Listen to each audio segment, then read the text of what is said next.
Chapter 8, Second Front, Second Chance. We are going to hold our stand. We are not going to be a part of any program that will get Negroes to ride the buses again at the price of the destruction of our heritage and way of life. W.A. Tacky Gale, Mayor of Montgomery.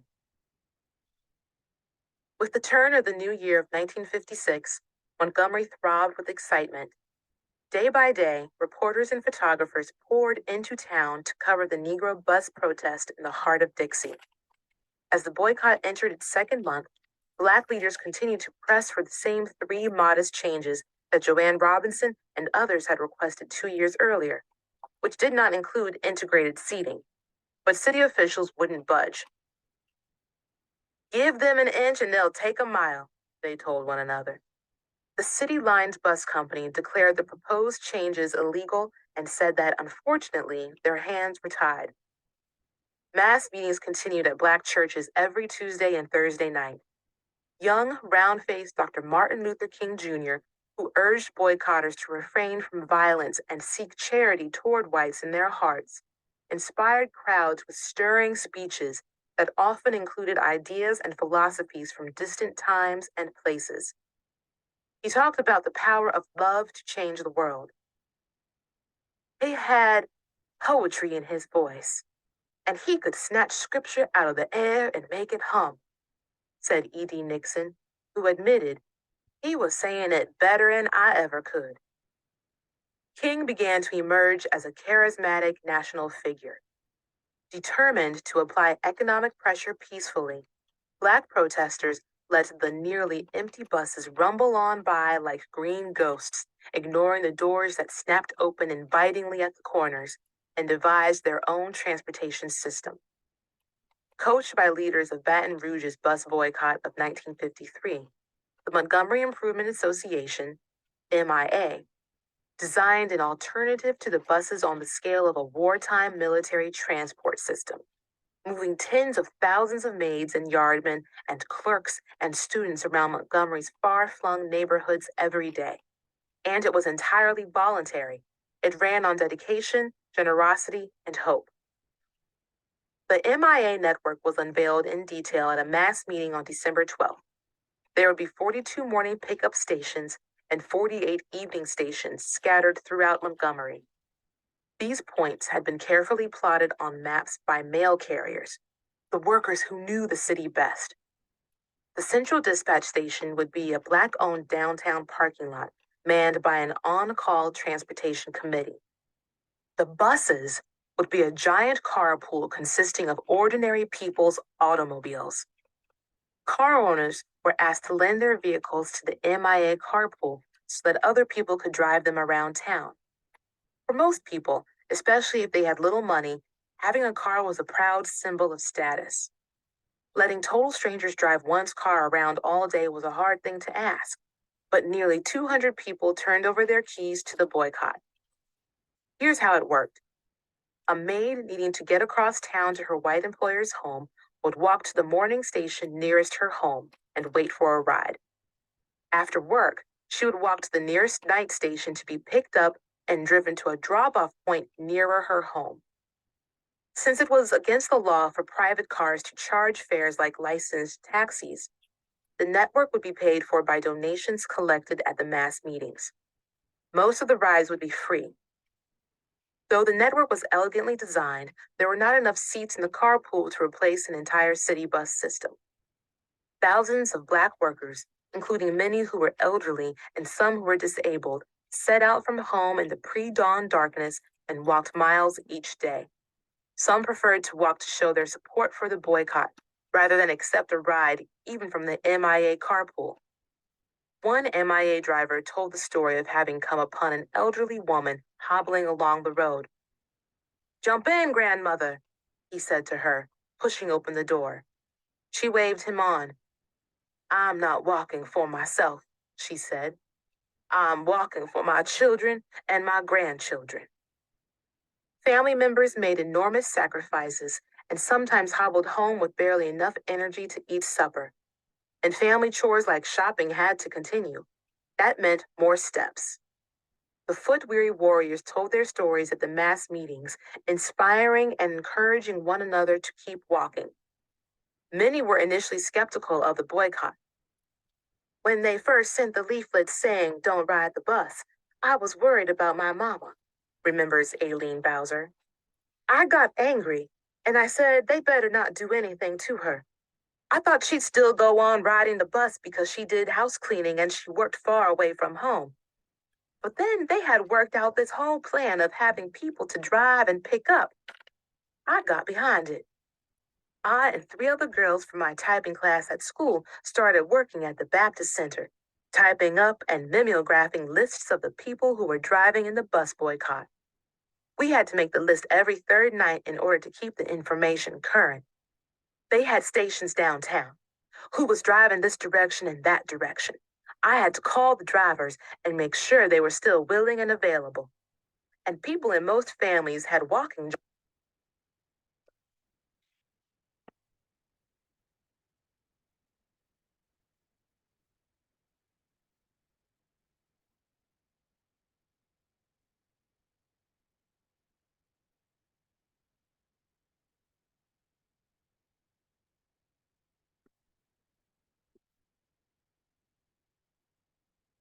Most families had walking jobs too. I was appointed to walk downtown and pay our bills, but I could use the network for that too. Sidebar: the Montgomery Improvement Association. Leaders believed that a new organization was needed to run the boycott, so they created the Montgomery Improvement Association, MIA. Determined to avoid friction between established Black leaders, they nominated as president a newcomer, Dr. Martin Luther King Jr., pastor of the Dexter Avenue Baptist Church. "Well, if you think I can render some service, I will," he replied. A board of 25 directors was named. After thousands voted to continue the boycott beyond one day, the MIA had a lot of work to do. They had to design the carpool, put it in motion, and pay for it. Mass meetings were held twice a week to keep spirits up and collect donations. As the boycott rolled on, donations poured in from all over the country, eventually enough for the MIA to buy more than 30 station wagons. Some teens organized their social lives around the mass meetings. Annie Larkin, then 16, recalls, "I'd go home from school, get my homework done, and my grandmother would have dinner ready so my aunt and I could go to mass meetings together. I went every Tuesday and Thursday night, no matter where." When I got back to Montgomery, of course I stayed off the buses. Mostly I rode with my mom in a used Plymouth Dad bought for her. She needed it because she worked way up out of town in a place the carpool didn't go to. Dad was very frugal. He saved enough to buy a TV set too, so we could keep up with the boycott. We'd watch the news every night. The boycott was always the headline. It was the biggest story in the South. I also read Joanne Robinson's editorials in a little newsletter that came every month. The people Mom worked for were sympathetic to the boycott. The first sign of this was they didn't fire Mom when they found out I was arrested. They weren't rich, they were just average people. They paid my mom $3 a day and bus fare. The lady used to bring her home after work on the days when Mom didn't drive. The boycott was relatively easy for people on King Hill because we already had our own community transportation system in place. We were isolated, just three little streets on top of the hill on the edge of town. We had no stores up there, so we had to go through white neighborhoods to shop downtown. To get off the hill, 3 or 4 people would pitch in to pay someone a quarter to drive them to and from work. They dropped the maids off house by house because everybody was going in the same direction. My family duties increased during the boycott. Mom was gone a lot because she used her car to drive people places. We didn't donate our Plymouth to the boycott because Mom needed it to get out of town for work. But since we had a car, people were constantly coming around to say, "Mary Ann, can you take me and a couple of others to this place or that?" Dad didn't drive, and I didn't have a license yet, so I did more cooking and cleaning and shopping and laundry while Mom drove. I had several cousins who drove taxis, and they'd come and take me to town when I wanted. A lot of people volunteered their cars for the boycott and dipped into their savings to buy gasoline during that time. Everyone pulled together. I went to the mass meetings when they were at churches on the other side of town, where people wouldn't recognize me. I went to a lot of them more than once a month. I heard Dr. King speak and felt the people rally around him. Those speeches he made just brought out everything you wanted to say to a white person. People were kicking you when you were down every day, and his words made you feel stronger. I sat in the back, far away from the speech makers, wearing big shirts to cover my growing stomach. The leaders sure weren't going to invite a pregnant teenager up on stage during a mass meeting. It bothered me to be shunned, but I was an unwed pregnant girl, and I knew how people were. People who recognized me would ask, "Who's the father?" I'd answer, "None of your business." By late January, the City Lines bus company was losing $3,200 a day. They had been forced to lay off drivers and shut down several bus routes just to stay in business. Inspired at mass meetings by the testimony of elderly people who walked great distances and poor families who donated money for gasoline, protesters kept walking and vowed to do so until justice came. Many who owned cars continued to offer them to the carpool and volunteer as drivers. Thousands used the carpool each day, and thousands more walked to work and school and the downtown stores. In desperation, Mayor W.A. Tacky Gale turned up the heat. Police were instructed to crack down on drivers, stopping them and questioning them at every opportunity. Dr. King was arrested on January 26th for going 30 miles per hour in a 25-mile-an-hour zone. He spent a night in jail for the first time in his life. 3 days later, someone hurled a bomb through his front window, causing extensive damage but injuring no one in his family. At a mass meeting, he said, "If I am stopped, this movement will not stop, because God is with this movement." The attacks continued. In early February, a stick of dynamite landed on E.D. Nixon's front lawn. About that time, Joanne Robinson's picture window was shattered by a huge rock, which her neighbors said had been thrown by a policeman. Days later, two men dressed in full police uniform walked into the carport beside Robinson's house and scattered acid over her Chrysler sedan. According to neighbors, when they were finished, the pair calmly walked to their squad car and drove away. The substance burned holes the size of silver dollars through the vehicle's top fenders and hood. Neighbors told Robinson what they saw, but were too frightened to make an official report of the crime. With violence mounting and negotiations stalled, protesters asked one another how this would end. While everyone longed and prayed for success, many held private doubts. It was hard to imagine that whites would ever give up control. Sidebar: white support of the boycott. Not all white Montgomeryans opposed the boycott, and not all favored racial segregation.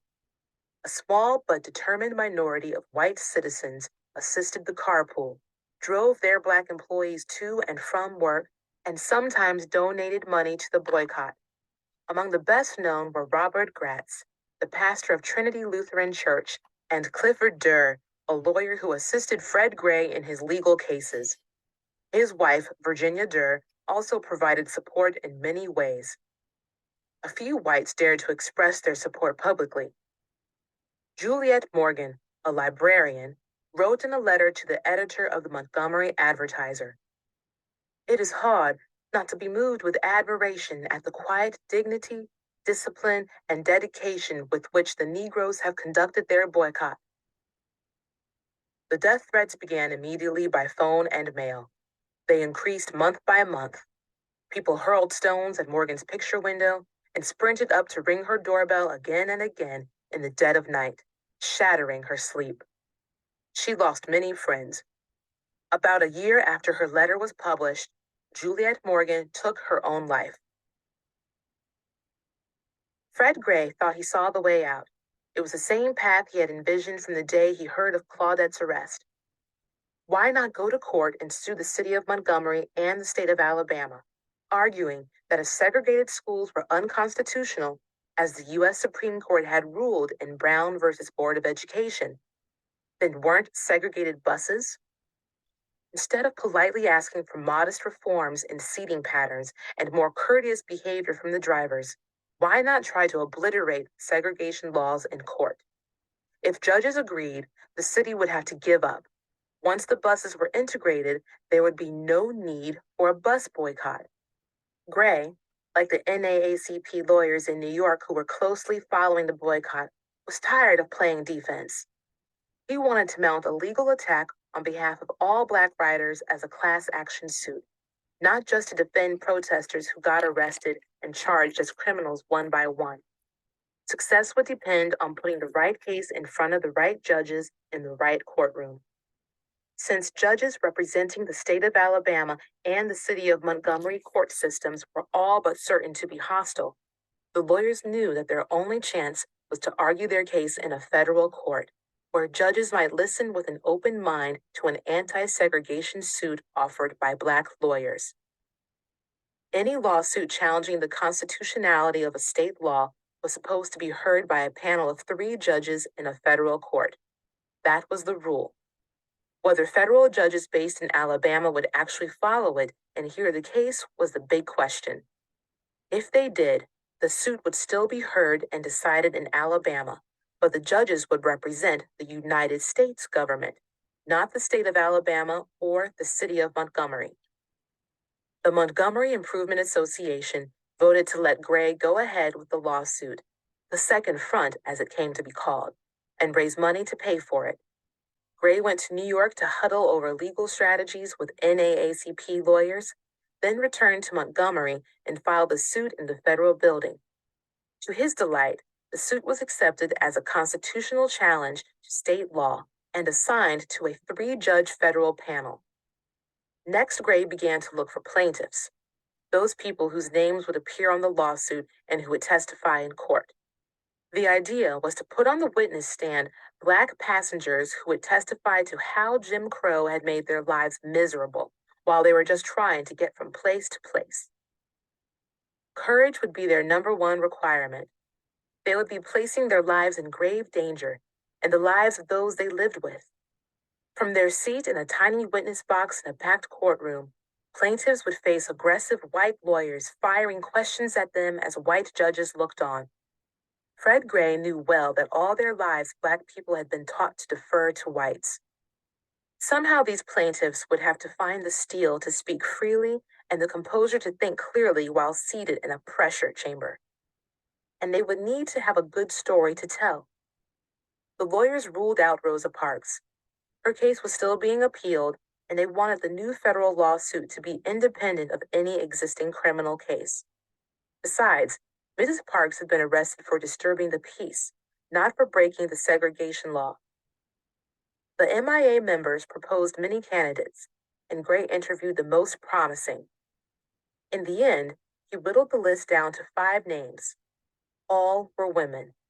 This was because more women than men rode the buses, and because Gray and his colleagues wanted to protect the jobs of men, who were typically regarded as the breadwinners in families. All 5 women Gray selected had been bullied and insulted and cheated on buses, and all were still angry about it. It may have been a short list, but Gray thought it was a good one. Ironically, the only one of the 5 who had previously appeared in court on a bus case was the youngest, but she had gone through the most. She had been tested by fire. Claudette Colvin had been on Fred Gray's short list from the moment he conceived the suit. He picked up the phone and dialed a familiar King Hill number. Sidebar: Brown versus Board of Education of Topeka. Linda Brown was a 3rd-grade student who lived in Topeka, Kansas. She had to walk 5 long blocks to her school every day, even though she lived much closer to a school for whites only. Linda's father sued the city government to let her go to the all-white school. The case was combined with several similar cases around the country, and it was argued all the way up to the U.S. Supreme Court, under the title Brown versus Board of Education of Topeka. Lawyers from the NAACP represented Linda and the other Black students. On May 17, 1954, the Supreme Court ruled 9-0 that segregated schools did not give Black students an equal chance for a good education. Chief Justice Earl Warren wrote on behalf of the 9 justices, "We conclude unanimously that in the field of public education, the doctrine of separate but equal has no place. Separate educational facilities are inherently unequal. Some school systems integrated smoothly, but other communities took as long as 20 years to open the school doors to all students." When Fred Gregg called our house in January, we were all surprised. The boycott was almost 2 months old, and I hadn't heard from any of the leaders since it started, not even Rosa Parks. I was 7 months pregnant, but we told him to come on out. He arrived one evening with his secretary, Bernice. We sat around the coffee table in our living room just as we had the year before after I got arrested. He was still dressed in a dark suit, and he still talked like a lawyer. Bernice still took dictation. The only change was my big belly. He described the case and discussed what would be expected of me if I took part. Because I was still a minor, he asked my parents if they would let me do it. Mom and Dad said yes. Then he asked me. I was sitting on the piano stool. Bernice's fingers moved whenever I spoke. He didn't mention that there would be anyone else in the suit. I thought I was going to appear alone. As I listened, I was of 2 minds. In one mind, I was afraid. The way life was in the South, how could you not be afraid? You never knew who was KKK or who would target you. Every day on the radio, I'd hear angry white callers shouting the communists had invaded the Black churches and people had to act now. But I was not a person who lived in fear. My mom had always said, if God is for you, the devil can't do you any harm. And that's how I felt too. We all just lived that way. And I felt that if they really needed someone, I was the right person. It was a chance for me to speak out. I was still angry. I wanted white people to know that I wasn't satisfied with segregation. Black people too. And it didn't sound like the trial would happen until after my baby was born. You had to do what you had to do. So I said yes. Sidebar: separate but equal? In 1896, in a famous court case known as Plessy versus Ferguson, the U.S. Supreme Court ruled that the state of Louisiana could racially segregate its buses, streetcars, and trains without violating the U.S. Constitution, as long as the separate sections of compartments were equal. Separate but equal became the legal basis for segregation throughout the South. But the idea that the schools, parks, hotels, restaurants, and sections of buses and trains were equal was a sham. In 1900, $15.41 was spent on each white child in the public schools, versus $1.50 per Black student. The ratio was the same 40 years later. It was this idea, separate but equal, that the Supreme Court justices struck down in Brown versus Board of Education of Topeka in 1954. The justices wrote, "We conclude unanimously that in the field of public education, the doctrine of separate but equal has no place." But did it still have a place in transportation? 60 years after Plessy versus Ferguson, Fred Gray and the other lawyers were fashioning a lawsuit to insist that the answer was no. "We talked to all the family at once," remembers Fred Gray, "and there was no reservation on anyone's part. I wouldn't have taken anyone with any reservation. I told them what would happen, what they would be subjected to, that there would be phone calls, there would be threats. I liked that family. They were self-sufficient. If there had been reprisals, they would have still gotten by. It took real courage to be a plaintiff in that suit. It wasn't easy, and Claudette was the youngest." After they left, my mom called our pastor, Reverend Johnson, and told him what Fred Gray had asked me to do. And my reverend came out to my home. Some of my neighbors were already afraid to talk to me. White citizens' councils had formed to take jobs away from people who joined the boycott. I felt like no one wanted to be near me because I was so outspoken about ending segregation. But Reverend Johnson really knew me and cared for me and stood by me. He worried about how I was going to hold up against those white people drilling me in court. He knew the terror was real. He knew what the stakes were. At my home, he took my hands very gently and said to me, "Claudette, do you really feel up to it?" And once again, I heard myself say, "Yes, Reverend Johnson, I do." My baby was born in Montgomery on March 29, 1956. I named him Raymond after my uncle. Velma was with me in the hospital. Raymond came out very fair-skinned with blonde hair and blue eyes. At the hospital, the attendants kept bringing him in and asking me the name of his father. I wouldn't tell them. They didn't believe the father was black, and they held it against me. I would cover my head up because I didn't want to hear the awful things they were saying about us. I didn't need to hear that. I loved Raymond from the moment I saw him. I only had about 6 weeks after Raymond's birth to get ready for the boycott lawsuit.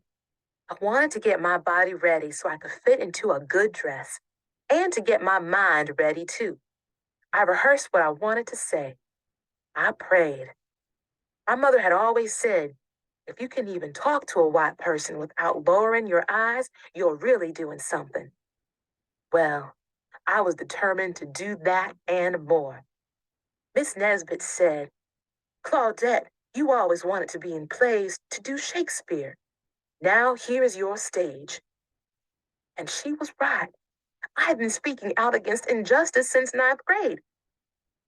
At night, while I would lie in bed and rehearse the things I was going to say, Raymond slept beside me in a little bassinet. It was just the two of us in the front room, him breathing or fussing or pulling at his bottle, and me thinking about what I would say at the trial. Sometimes I thought about Harriet Tubman, about her courage. I prayed I could have her kind of courage on the trial day. Or sometimes I would imagine, Claudette, you're a Christian, and you're about to get thrown to the lions, and you have one speech to give to the Senate. That was more like it. In my imagination, that courtroom seemed like the Colosseum, and it felt like I had one last speech. I was going to make the most of it.